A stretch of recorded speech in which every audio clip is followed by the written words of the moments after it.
السلام علیکم دوستو، کیا آپ جانتے ہیں کہ کربلا کے دردناک واقعے کے بعد یزید کا انجام کیا ہوا؟ وہ حکمران جو اس دور میں دشمیک کی سلطنت پر بیٹھا تھا، کچھ ہی سالوں بعد دنیا سے رخصت ہو گیا۔ آج بھی لوگ اس کے دور حکومت اور کربلا سے جڑے واقعات کو یاد کرتے ہیں۔ 10 محرم 61 ہجری کو کربلا کی سرزمین پر ایک ایسا حادثہ پیش آیا جس نے پوری امت کو گہرے غم میں ڈال دیا۔ حضرت امام حسین رضی اللہ تعالیٰ عنہ اور ان کے ساتھیوں کی شہادت اسلامی تاریخ کا بہت دردناک باب ہے۔ اس وقت ظاہر میں ایسا لگ رہا تھا کہ حکومت کا پلہ بھاری ہے، لیکن کربلا کے بعد حالات بدلنے لگے۔ کئی علاقوں میں لوگوں نے ان گھٹناؤں پر افسوس اور ناراضگی کا اظہار کیا۔ مدینہ منورہ کے بہت سے لوگوں نے بھی ان واقعات کو بڑی تکلیف کے ساتھ یاد کیا اور اس دور کی سیاست پر سوال اٹھائے۔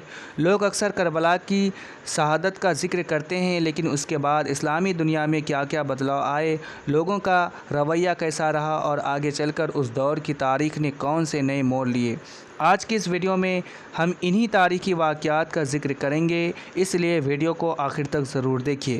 بہت سے لوگ کا کہنا تھا کہ جو شخص اتنے بڑے واقعات کا ذمہ دار ہو وہ مسلمانوں کی قیادت کا حقدار نہیں ہو سکتا۔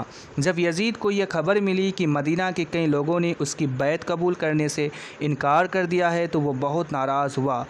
63 ہجری میں اس نے اپنے ایک فوجی سردار مسلم بن عقبہ کو بڑی فوج کے ساتھ مدینہ کی طرف بھیجا۔ اس کے بعد ایک دردناک واقعہ پیش آیا جسے تاریخ میں واقعہ حرہ کے نام سے یاد کیا جاتا ہے۔ اس لڑائی میں بہت سے لوگ مارے گئے اور مدینہ کی حالات بہت خراب ہو گئے۔ اس تاریخی روایتوں میں ملتا ہے کہ اس دور میں شہر میں ڈر اور بے چینی کا ماحول پھیل گیا تھا۔ اسی وجہ سے یہ واقعہ اسلامی تاریخ کے سب سے دکھد حادثوں میں شمار کیا جاتا ہے۔ کچھ سمے بعد حالات اور زیادہ سنگین ہو گئے۔ پھر مکہ مکرمہ کی طرف توجہ ہوئی، جہاں عبداللہ ابن الزبیر یزید کی حکومت کے خلاف کھڑے تھے۔ تاریخی روایتوں کے مطابق مکہ کا گھیراؤ کیا گیا اور لڑائی کے دوران منجنیقی پتھر یعنی پھینکنے والے مشینوں کا استعمال ہوا۔ کچھ روایتوں میں یہ بھی ذکر ملتا ہے کہ سنگھرش کے دوران کعبہ کو نقصان پہنچا اور اس کے غلاف کو بھی ہانی ہوئی۔ اس گھٹناؤں نے پوری اسلامی دنیا کو گہرے دکھ میں ڈال دیا۔ بہت سے مسلمان ان حالات کو دیکھ کر پریشان اور غمگین ہو گئے۔ اسی دوران میں یزید کی صحت بھی خراب ہونے لگی۔ تاریخ کی کچھ کتابوں میں ذکر ملتا ہے کہ وہ ایک شخص بیماری مبتلا ہو گیا۔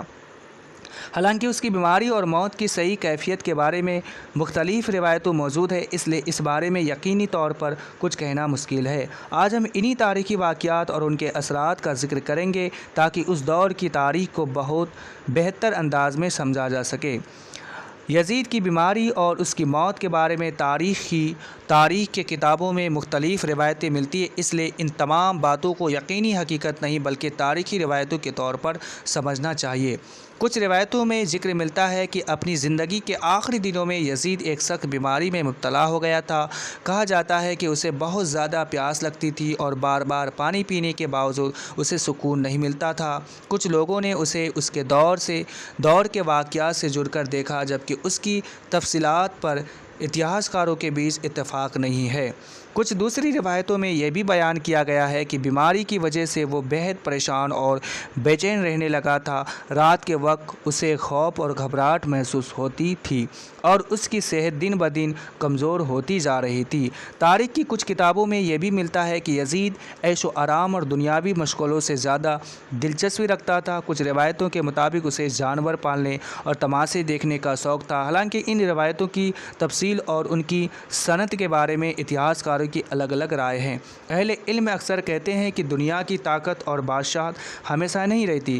انسان چاہے کتنی ہی طاقتور کیوں نہ ہو، ایک دن اسے اپنے اعمال کا سامنا کرنا پڑتا ہے۔ یزید کے آخری دنوں کے بارے میں بھی الگ الگ بیان ملتے ہیں۔ کچھ روایتوں میں اس کی بیماری کی موت کا سبب بتایا گیا ہے، جبکہ کچھ دوسری روایتوں میں اس کے آخری دنوں کے بارے میں الگ تفصیلات موجود ہیں۔ اسی وجہ سے اتہاس کی کتابوں میں یزید کی موت کے بارے میں ایک ہی بیان نہیں ملتا بلکہ مختلف روایتیں بیان کی گئی ہیں۔ آج ہم انہی تاریخی روایتوں اور ان کے پس منظر کو سمجھنے کی کوشش کریں گے تاکہ اس دور کی تاریخ کو بہتر انداز میں جانا جا سکے۔ یزید کی موت کے بارے میں تاریخ کی کتابوں میں الگ الگ روایتیں ملتی ہیں۔ کچھ اتہاس کاروں کے مطابق اس کی موت بیماری کی وجہ سے ہوئی، جبکہ کچھ دوسری روایتوں میں اس کے آخری دنوں سے جڑے دوسرے واقعات بیان کیے گئے ہیں۔ کچھ روایتوں کے مطابق یزید کو شکار کا بہت شوق تھا۔ کہا جاتا ہے کہ ایک دن وہ اپنے کچھ ساتھیوں کے ساتھ دسمیک کے باہر نکلا۔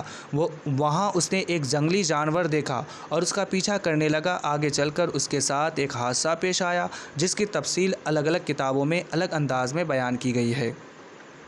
اس لیے ان روایتوں کو تاریخی بیان کے طور پر ہی دیکھا جانا چاہیے۔ اتنا ضرور معلوم ہے کہ 64 ہجری میں یزید کی موت ہو گئی۔ اس وقت اس کی عمر لگ بھگ 37 یا 38 سال بتائی جاتی ہے۔